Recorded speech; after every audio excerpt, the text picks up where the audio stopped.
There's a level of discipline that doesn't feel like discipline. It feels like gravity. It feels like physics.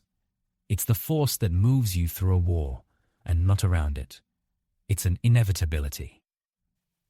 This isn't normal. Normal people rely on a feeling. You will learn to rely on a fact, the fact of who you are. It's the person who enters a room and you can sense their non-negotiable nature. You feel the architecture of their identity. They are the one who starts and never stops. Not because they are motivated, but because stopping would be a contradiction of self. Other people watch them with a kind of fear, a fear of what a human being can become when the soft parts are burned away. Your inconsistency is not a moral failure. It is a system failure. You have been fighting with a wet match when you should be building a nuclear reactor. In the next few minutes, we will not try to motivate you. We will initiate you. We will take the weak and fragmented self and replace it with an identity so rigid, so consistent, that the person you used to be will simply cease to exist. But be warned, this isn't for everyone. The cost is the person you are right now. Let's talk about Raphael. Raphael knew what failure felt like. Not the big dramatic failure of losing everything, but the slow, corrosive failure of 1,000 small promises broken only to himself. He would wake up on Monday, a surge of energy, a new plan, a crisp, clean resolve. He would crush the morning workout. He would eat perfectly. The voice in his head would whisper, "This is it. I finally cracked the code." By Tuesday afternoon, the high was fading. The difficult task, the deep work he had committed to, suddenly felt heavy. Just 1 hour felt like pushing a boulder up a hill. He would scroll for 5 minutes. Those 5 minutes would become 40. By Friday, the routine was dust. The weights were neglected. The food plan was a distant memory. He'd be sitting, staring at the ceiling, consumed by self-loathing, wondering why he always failed to keep momentum. Then next week would arrive, and with it, a fresh surge of shame-fueled willpower. He'd start over. The cycle would begin again. High commitment, immediate friction, slow erosion, total collapse. It wasn't laziness. He wanted to be consistent more than anything. He tried all the tricks, the tracking apps, the affirmations, the just one more rep motivational videos. They were temporary fuel for a fundamentally broken machine.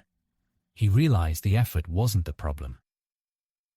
The constant need to try was the problem. The war of wills was the problem. He wasn't weak. He was fighting something he didn't understand. Raphael's error, and yours, was believing that discipline is a choice you make every morning. This is the beginner's mistake. Discipline is not a choice. It is the inescapable consequence of an irreversible commitment. Look to the ancient systems, the samurai, the Stoics, the Zen monks who perfected continuous practice. Their strength was not in their willpower, but in their systemic surrender to a higher identity. We introduced the core concept, Guji, continuous practice without gaps. Guji is not about perfection. It's about continuity. It is the unbroken current of effort that defines the self. The moment you commit to Guji, you are performing an identity surgery. You move from the reversible to the irreversible. A reversible commitment is a daily negotiation. Should I do this today? Maybe I'll start tomorrow. I'm tired. I deserve a break. This is the soft mind, constantly looking for the escape hatch. An irreversible commitment is a ritual of death. The monks of Mount Hiei performed rituals that locked them into non-negotiable ascetic practice for years. The moment they started, the discussion ended. Their life was no longer their own. It belonged to the practice. Your identity must be witnessed. It must be made public. You must perform an act that makes it more costly to retreat than to advance. When Raphael adopted this system, he stopped trying to be consistent. He decided to be an unbreakable person with frightening consistency. He publicly declared his non-negotiable minimum, the smallest possible daily action that must be completed, regardless of feeling, emergency, or mood. This declaration is not for motivation. It is to create a social and psychological barrier to retreat. The question shifts from, "Do I feel like doing this today?" to, "Would an unbreakable person with frightening consistency skip this non-negotiable task?" The answer is always no. They don't decide. They have already decided. Your current identity is the entity that fails. You must kill that identity and replace it with one that is forced by the architecture of your commitment to succeed. The decision is now a relic of the past. The action is an act of identity enforcement. It's not motivation. It's the ritual of self-definition. But the old self does not die quietly. Raphael had the system, the identity, and the public commitment. But at 5:30 a.m., when the alarm was a siren in the dark, the negotiation began. This is the internal war, the friction point where identity still fights biology. The old voice, the wet, soft part of the mind, whispered, "Just one more hour. You earned it. Starting tomorrow will be fine. You're actually sick. This pain is real." This is not a negotiation you can win with willpower. Willpower is a finite resource. It is the fuel tank, and the internal friction is the massive drag on the engine. You will run out. The goal is to eliminate the negotiation entirely. The Samari system used a fixed, non-negotiable time. The ritual begins at a specific second, regardless of how you feel or what happened yesterday. The moment the negotiation starts, you have already lost. Raphael learned to observe the internal monologue without engaging. He visualized the soft voice as an obsolete program, still running in the background. It was noisy, but it had no authority. He would focus on the minimum entry point, not the full task, but the first 60 seconds. Putting on the running shoes. Opening the blank document. Sitting in the meditation posture. The physics of action must overcome the friction of thought. Neuroscience confirms this. The highest cognitive load, the most energy expenditure, is at the point of initiation. The prefrontal cortex, responsible for decision-making, burns through resources when faced with options.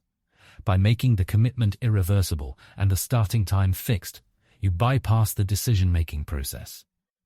The body is simply executing a pre-loaded command. The inner voice screams, but the feet are already moving. This is not a joyful process.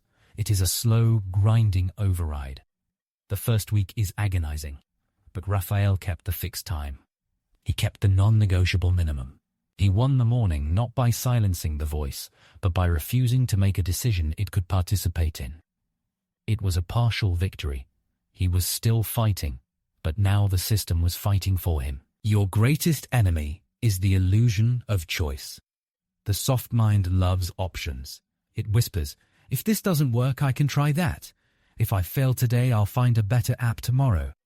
This pursuit of variety is a sophisticated form of procrastination. It allows you to feel productive researching new methods while avoiding the actual, difficult work performing the method you already know. The systems of extreme discipline, the Zen master, the dedicated ascetic, are defined by their dogmatic simplicity. There is no "what should I do?" The question has been destroyed. There is only the one way. Raphael realized he had to treat his commitment like an unchangeable law of physics. His training routine was not a suggestion, it was his religion.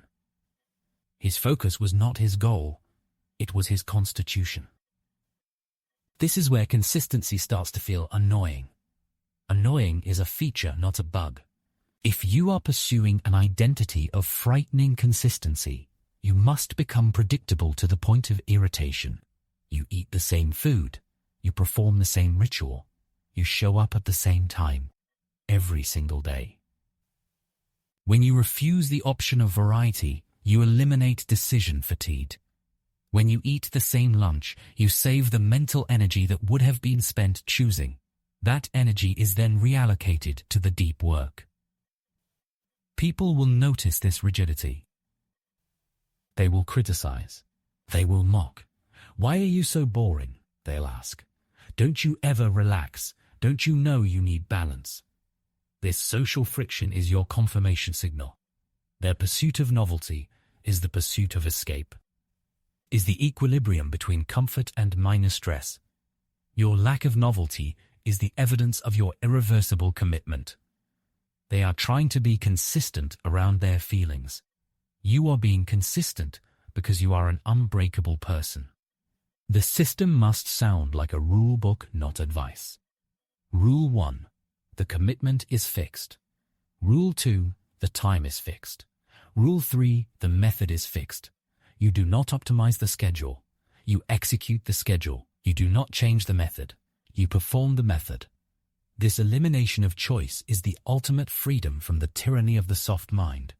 You are no longer debating. You are simply executing the one inevitable way. The most destructive idea in self-improvement is the concept of the perfect streak. One bad day, one missed workout, one indulgence, and the soft mind instantly declares, "It's over. I failed. I'll start again next Monday." This is all or nothing thinking, and it guarantees nothing. Guji, continuous practice without gaps, destroys this model. It recognizes that continuity is not about perfection. It is about flow. A river doesn't stop flowing because it encounters a large rock. It changes shape and moves around it, maintaining the current. The moment the current stops, the water stagnates and dies. Your practice must be like that current. The challenge is not avoiding the obstacle. It is refusing to retreat. Rest is necessary. Retreat is fatal. Raphael learned that on days of genuine exhaustion, injury, or emergency, the commitment didn't vanish. It simply minimized to the non-negotiable anchor. If he couldn't run 5 miles, he put on his shoes and stood outside for 5 minutes. If he couldn't write 1,000 words, he opened the document and wrote 1 sentence. The goal is to maintain the identity ritual, not the output volume. If the non-negotiable anchor is completed, the identity of the unbreakable person remains intact. The system recognizes the effort, not the result. Imagine a fire. You cannot let the coals go cold. If they are raging, you stoke them. If they are just glowing embers, you still tend to them. You still feed the tiny flame. You never, under any circumstances, allow the connection to die. A blade is not sharpened by one massive session, but by the continuous small friction of the whetstone. The moment it stops, it dies. The gap, even one-day gap, reintroduces the option of choice, and choice is the enemy. The law of Guji states, always forward, no retreat. The pace may slow to a crawl, but the direction must remain locked. The soft mind is an expert at creating unexpected obstacles. It saves its best excuses for the moment of higher stress. The discipline system requires that you solve the problem before it exists. This is the art of the pre-solution, or what elite systems call contingency architecture. When the body is tired, the mind is operating on low fuel, and its only goal is preservation. This state, known in neuroscience as decision fatigue, is where you default to comfort. The only way to win is to remove the decision entirely. Raphael learned to map his weak points. He listed the top 5 reasons he usually failed, and for each one, he created an immediate, non-negotiable response. When X happens, I do Y protocol. There is no discussion. The answer already exists. Obstacle 1, the urgent, unexpected meeting. Old response, skip the workout, feel guilt, lose momentum. Pre-solution, the workout is scheduled at 5:30 a.m. If a 6 a.m. meeting is called, the workout shifts immediately to the absolute last possible time slot, 8 p.m., but it must be completed.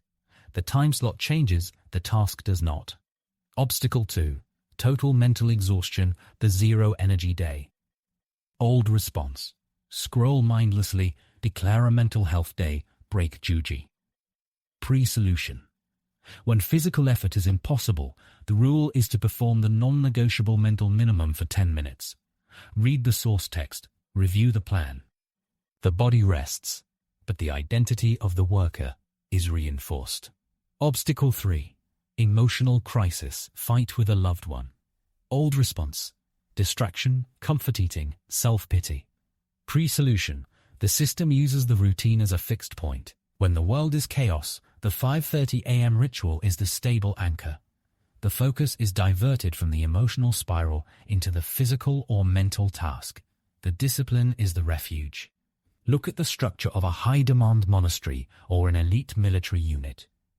When a crisis occurs, they do not hold a democratic debate on how to proceed. They execute a standard operating procedure, SOP. The answer is already in the rulebook. Your life must have an SOP for failure, exhaustion, and distraction. The goal is to eliminate the pause. The moment you pause, you introduce the cognitive load of decision-making, and the soft mind will hijack the process. Be calm. Be strategic. Do not wait for the moment of stress to design your escape. Design the non-negotiable continuation now. There is no discussion. The answer already exists. The practice continues. The internal war slows. The fixed commitments override the fleeting feelings. Raphael stopped recognizing the person in the mirror. The soft, negotiating self was dead. It was a slow, internal ritual of death and rebirth. The world starts reacting to this new architecture. The people who once worried about him now watch with a strange mix of respect and distance. His routine creates discomfort for those around him because his consistency exposes their own lack of structure. He becomes a living criticism of the normal way of being. But Raphael no longer feels the need for motivation. He doesn't do the work, he simply is the work. When you reach this point, the task is no longer an obligation. It is a necessary act of identity enforcement. Skipping the workout is not just a missed session, it is a betrayal of the entity you have built. It is a contradiction of his name.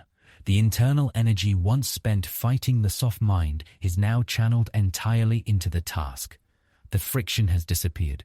The engine is running on pure, self-generated momentum. This is the state of the unbreakable person. When asked why he maintains such a relentless schedule, Raphael doesn't talk about goals or results. He talks about necessity. He doesn't have a choice, because the person who has a choice doesn't exist anymore. He is not trying to be consistent. He has executed the identity surgery, and the new structure is permanent. Your job is not to find motivation. Your job is to define yourself, commit irreversibly, and enforce that definition daily. What is the single, non-negotiable act that if you performed it daily would make you an unbreakable person with frightening consistency? Declare it now. Lock the time. Begin the ritual.